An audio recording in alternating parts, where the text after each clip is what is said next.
Muito bem, estamos de volta com o nosso TVB Entrevista, uma conversa muito produtiva hoje, muito bacana, muito importante também sobre saúde mental. Falávamos aqui no primeiro bloco sobre o Instituto Ímpar e continuaremos falando sobre ele. Eu vou te pedir, J2, coloca na tela o banner deles, que uma coisa me chamou muita atenção e eu acho que é uma coisa muito legal.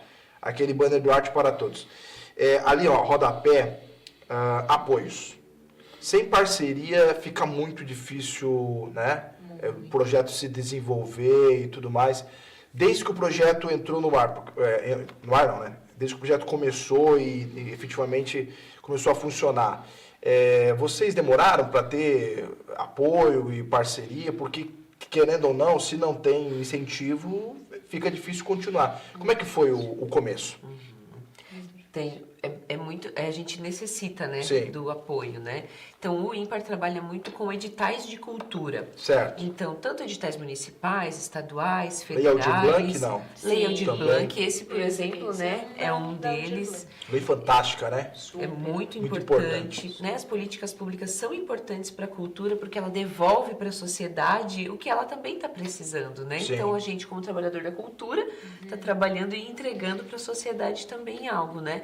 Mas, de fato, é muito importante que a gente tenha essas parcerias. A gente tem muitos amigos, né? Muitas pessoas parceiras, desde contador, né, editoras e pessoas, né, do nosso entorno artístico, mas os editais de cultura, eles são hoje a principal fonte também. Eles são o que viabilizam o trabalho do Ímpar hoje, né? A gente está agora num caminho paralelo, digamos assim, de criação de uma comunidade de apoiadores, né?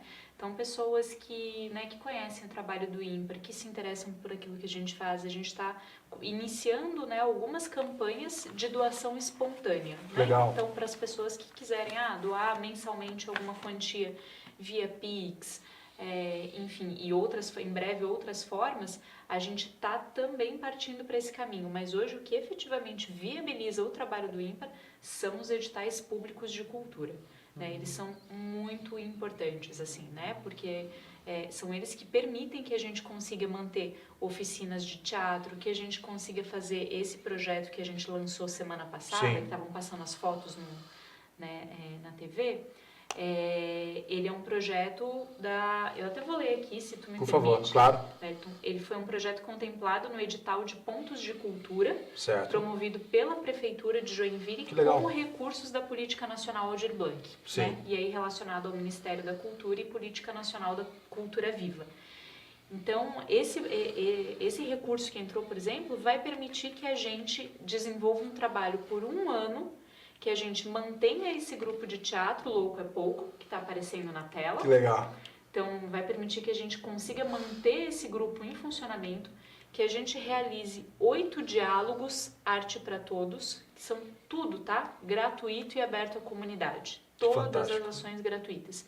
Então, a gente vai promover debates sobre arte e saúde mental, 8 ao todo, e outras 3 tardes culturais, né, até março do ano que vem. Depois eu passo aqui o serviço de datas. A gente não tem o dia, mas a gente já tem o mês. Sim. E o mais legal de tudo, essas tardes culturais vão acontecer em unidades básicas de saúde. Uau, que fantástico. Então, assim, a ideia é... Tá lá, ó, tardes culturais. Exato, que perfeito. legal. Ó, já tá ali a data, inclusive, os meses, né? Sim. Que estão previstos para acontecer. Então, setembro. Maio já foi, que foi na semana passada, foi a nossa estreia. Que legal. E aí temos setembro, outubro, novembro. Então, olha lá, as unidades básicas de saúde, né? Jardim Paraíso, Nova Brasília e Ulisses Guimarães. Qual que é a ideia? Como é que vai ser essa tarde cultural? Primeiro começa com uma pequena apresentação do grupo de teatro Louco é Pouco. Sim. Vão ser algumas cenas desse espetáculo que estava passando antes, que é o que você sabe sobre mim. Vamos ter também uma vivência artística, porque isso é muito legal. Então a gente faz uma apresentação teatral, mas a gente Pode voltar, J2. A gente convida a plateia Sim. para experimentar. Então a plateia é convidada para fazer um jogo teatral junto. Que massa. Né? E aí vai ter também oficina de capoeira, oficina de artes visuais, oficina de literatura, dentro de um postinho de saúde. Eu achei isso fantástico, assim, porque... Porque geralmente é um ambiente carregado, assim, né? Então, é um ambiente que Pessoal, você vai para tratar alguma questão, uma doença. Claro. Mas um posto de saúde, ele é um promotor de saúde. Exato. Né? Então, assim, ali a gente está oferecendo, né, um dos mecanismos, porque o leque é enorme. Sim. Né? Então, assim, fazer terapia é importante, tomar medicação é importante. E a arte é um desses braços. Fazer arte também pode É um ser... baita remédio. Pode ser um remédio. E a Super gente, auxiliar. quando a gente vai, né, na unidade básica de saúde, a gente está falando de atenção primária à saúde. Sim. A gente está falando da primeira porta de entrada que todo mundo deveria ter. Né? A gente deveria ir para o posto de saúde não para tratar a doença, Claro. mas para cuidar da saúde. Então, eu não vou ao posto de saúde depois que eu já estou doente. As pessoas só vão quando estão doentes, né? Eu só vai quando Esse eu que é estou o doente. problema. Eu quero ir no posto de saúde para eu sempre estar bem, para eu Sim. estar bem. Deveria ser este lugar, né? Então, também pensando nesse projeto de a arte também ser algo que eu posso usar para o meu benefício. Para o meu benefício da minha saúde física, da minha saúde mental, da convivência com os demais, de fazer algo diferente dentro da minha comunidade, que é o meu bairro, que é o lugar onde eu escolhi para viver, que eu vivo, que tem todas essas pessoas aqui, que eu já amo, né? Então, esse é legal também, de estar no território, né? Ir ao território. Porque também é muito importante de lembrar que todas essas tardes culturais são acessíveis, né? São acessíveis tanto em língua de sinais, em libras, quanto em audiodescrição, linguagem simples. Então, a acessibilidade que é também para todas as pessoas, independente Claro. das suas Uma pessoa características, surda, né? por exemplo, pode ir porque vai ter intérprete de Libras. Que legal. Vai conseguir ser compreendida e compreender, né? Camisa de vocês tem pra vender? Tem! Para quem camisa gosta de linda. roxo. Não, camisa linda. Espetacular. Sensacional. Tem, gente! Que legal. Inclusive, essa é uma das formas de apoiar o ímpar, tá? Isso, eu imaginei. A gente está ainda lançando alguns outros produtos, né? Mas a camiseta é um deles. É só entrar no nosso site www.impar.art.br e aí lá vão ter os nossos produtos, inclusive serviços, Wellington. Então, às vezes, Sim. tem uma empresa, né, que está nos assistindo e vai organizar um evento. O Ímpar oferece, né, performances, oferece oficinas, oferece para eventos empresariais, para eventos em universidades. Então, essa é uma forma de apoiar também o nosso trabalho, né? Contratando esses serviços que estão disponíveis e todos lá no site, né? Com os nossos contatos, para ficar super à vontade. Que fantástico. Tá percebendo, telespectador? Olha só como uma coisa se conecta na outra, né? A luta, o desafio muito grande é justamente tudo que envolve a questão da saúde mental, né? Então, a luta antimanicomial, aí a gente falou de depressão, ansiedade, essas são as dificuldades, no caso, esses são os adversários, ansiedade, depressão e outras doenças que a gente tem aí nessa área. E aí a arma é a arte. E é uma baita arma. É como se fosse uma espada poderosa. Exatamente. Porque pode ser, exatamente, escudo também. Pode ser arma de ataque, como pode ser arma de defesa. Né? E eu acredito que vocês estão vencendo essa batalha, não estão? Porque, e aí como é que a gente fica sabendo se está vencendo ou não está? Através dos testemunhos, né? Exatamente. Isso é uma coisa muito interessante, assim. Eu não estou diretamente... Que legal lá. Essa era uma roda de conversa nessa primeira tarde cultural, lá no Espaço AZ, que é um parceirão nosso, a Sheila Melati. Tudo da tarde cultural. A Núbia, que está à esquerda, é a intérprete de Libras. Ah, é? Uhum. Que legal. Então é ela quem acessibiliza todo o evento para as pessoas surdas. Maravilhosa. E deixa eu só fazer um paralelo, claro, por favor. falando de... Eu já vou falar dos relatos, né? Mas uma coisa muito legal, Wellington, por exemplo, esse trabalho, né, do grupo de teatro Louco é Pouco, né, apareceram lá algumas cenas de apresentações dele. Eu quero conhecer Louco é Pouco. Mas por favor. Em breve. A gente tem feito algumas experiências, né, de colocar a intérprete de Libras, né, dentro da nossa dramaturgia. Então, a intérprete de Libras, ela não é mais só a profissional, né, que está ali no cantinho do palco, né, interpretando em Libras. Né? Ela faz parte da peça. Caramba! Ela é uma personagem da peça. Sim. Como nessa foto, né? Ela tá lá dentro da dramaturgia. Olha! Ela tá no telão. Massa. Nesse dia ela estava no palco e tinha essa projeção dela também no telão. mas ela faz parte da cena. Então, por exemplo, se tem um desfile na cena, ela desfila junto. E torna-se ainda mais inclusivo. Exatamente. É uma experiência, assim, é isso que a gente, né, gostaria sempre de convidar as pessoas, né, a experimentarem esse novo jeito de fazer, né? Sim. É um jeito que inclui, né? Não é que inclui, né, Nath? A gente não está mais tanto trabalhando com essa palavra inclusão, mas é um jeito que considera todas as pessoas. Essa é uma palavra mais forte. Considera. Exatamente. Que dá acesso, né? Que dá acesso, que leva em consideração que cada um tem uma particularidade. Tem uma pessoa que não anda. E porque ela não anda, ela não vai poder assistir uma peça de teatro, Exato. porque não tem acesso para ela dentro do teatro. E as pessoas que são surdas?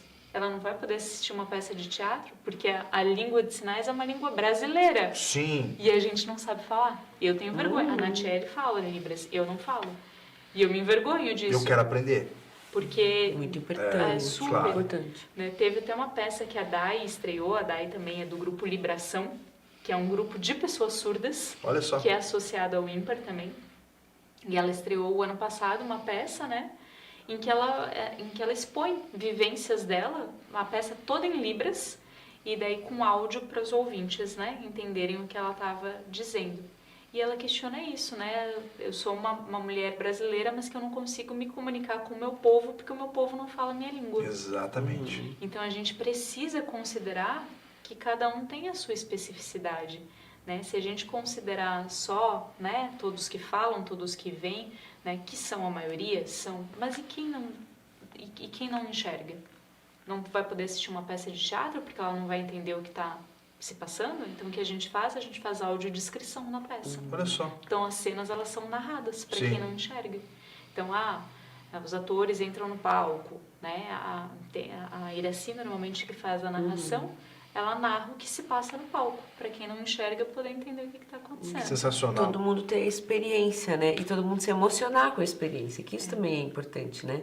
Todo mundo ter acesso a o que é seu por direito também, né? Que é poder experimentar a arte. Com certeza. Bom, eu perguntei antes sobre a questão dos testemunhos, relatos, Isso. enfim. E uma outra questão também, como é que essa família vai crescendo? Porque vai crescendo, cada vez mais filhos, né? Isso é muito legal. Então, por exemplo, chega alguém lá, procura vocês, quero fazer parte, como é que acontece? Então, né, a gente tem uma parceria com a Secretaria da Saúde há algum Perfeito, tempo já. tá. Então, né, os dispositivos de saúde também já encaminham, né, Sim. os seus usuários, né, pacientes para as nossas oficinas. Sim. Então, isso é bem comum, né? Por exemplo, o pessoal do Louco é Pouco era do SOS, né? Que depois se tornou tão grande o grupo que se desligou do SOS e se tornou um grupo independente. Mas, de fato, assim, a família cresce e os filhos crescem muito e muito rápido também. Exato. Então, assim, é o filho que cresce que o outro e as famílias se aproximam muito, né? As Sim. famílias das pessoas que estão junto conosco, né? Então, a gente tem além da pessoa que está fazendo a oficina, a gente tem a mãe, o pai, o irmão. Aí a gente se aproxima bastante do ambiente acadêmico. Então, a gente tem estagiários e pessoas de áreas da psicologia, da terapia ocupacional, que se aproximam da gente também para aprender um novo fazer, né? Para olhar a sua graduação, né? Por exemplo, de psicologia, sobre uma outra ótica. Então, Sim. sobre a ótica, né, como é que é trabalhar com pessoas com deficiência, ou como é que é usar a arte como um vetor. Então, a gente acaba crescendo não só em pessoas que participam, mas também curiosos, né? Eu quero aprender mais, eu quero entender melhor. Deixa eu ver uma aula deles, percebe que ninguém vê a aula, vai ter que fazer. Vamos fazer a aula? Então vem fazer a aula. Que sensacional. Bom, eu vou ser mais profundo ainda, Patrícia. Como que o Instituto Ímpar ele mexeu na tua vida, e sim, porque tem a questão de sentimentos e tudo mais, porque não é só simplesmente um projeto. Não, tem uma carga emocional, uma questão muito profunda junto. O que o Ímpar hoje representa para você e o que ele passou a representar na tua vida a partir do momento que tu começou a fazer parte do projeto, por exemplo? Então, eu entrei no ímpar, eu comecei a fazer parte, eu sou da equipe de comunicação, Perfeito. né? Então, foi ali, acho que durante a pandemia, né, que eu comecei a fazer parte. E eu sempre fui apaixonada pelo trabalho, eu via de longe, Sim. né? E aí fui convidada, enfim. para começar a fazer parte da equipe de comunicação. Cara, o ímpar para mim ele é uma mudança completa de perspectiva, né? Assim, eu gostaria de ir mais até nas aulas, né, do que eu consigo ir, mas sempre que eu posso, na tarde cultural eu estava lá, participo de algumas aulas das oficinas de vivência em teatro, de ensaio dos grupos de teatro, porque eu gosto de sentir até para poder escrever sobre. Claro. Né?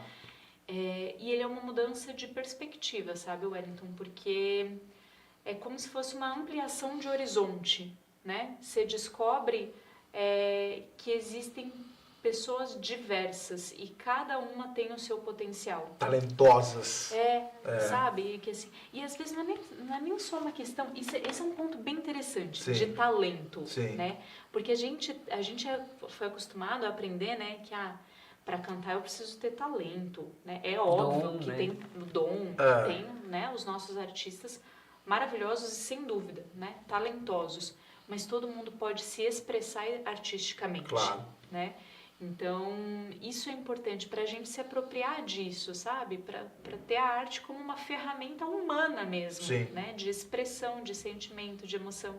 Então, acho que para mim foi muito isso, assim, uma mudança de perspectiva. E ainda né? Porque é um processo contínuo, assim, de você olhar o horizonte da diversidade humana, né? De dizer, nossa, não existem só as pessoinhas que têm 2 pernas, que têm 2 braços, que falam. Sim. Tem pessoas que não verbalizam e estão no palco fazendo teatro junto com a gente. A sua maneira, né? Então, eu acho que o ímpar, ele me tornou, sem dúvida, assim, me torna, né? Cada dia, assim, mais humana mesmo. Mais sabe? humana. Assim, E no teu caso, Natiele? Ai, minha história é antiga já, né? Minha história é velha. E eu comecei a fazer teatro aos 12 anos com o professor Robson. Sim. Então, eu era criança, né? Participei de uma aula, de uma extensão da Casa da Cultura na escola do meu bairro. E, enfim, eu fui participar eu já era ímpar, eu nem sabia, né? Mas eu terminei a faculdade de terapia ocupacional, já estudando para usar a arte como recurso terapêutico, claro. Saí da faculdade e já entrei dentro do Instituto Ímpar, que estava lá engatinhando, né? Nos seus primeiros passos. E eu, como pessoa com deficiência também, e como artista, sempre entendo que o ímpar é um lugar onde eu nunca me senti só. Que legal. Né? Porque existe uma solidão, né? De Sim. você ser uma pessoa que lida diferente. Então, a partir do momento que eu fui ímpar, que estive ímpar e que sou ímpar, né, enquanto integrante, tem esse lugar da gente não se sentir só. E é muito importante a gente estar em coletivo, é muito importante a gente pertencer a um lugar, assim. E para mim isso é o mais forte para mim, né? Da gente não precisar se sentir só. Que é só só isso basta já para mim, né? De eu poder sempre ter alguém com quem partilhar, alguém com quem eu posso dividir coisas boas e coisas ruins, mas que eu possa construir coisas. Isso é algo fantástico, né? Sabe o que tá faltando aqui? Um chimarrão. Ai, verdade. Um chimarrão, que pena. Na próxima vez, é que eu não sabia que tu era paranaense. Se eu soubesse que tu era paranaense. Eu tenho que fazer intervalo, né, Master? Vamos pro intervalo, a conversa tá maravilhosa. Nosso intervalo é rápido, na sequência. Vamos continuar falando aqui sobre esse projeto maravilhoso, Instituto Ímpar, que é um grande orgulho para a cidade de Joinville. Não sai daí, voltamos já já.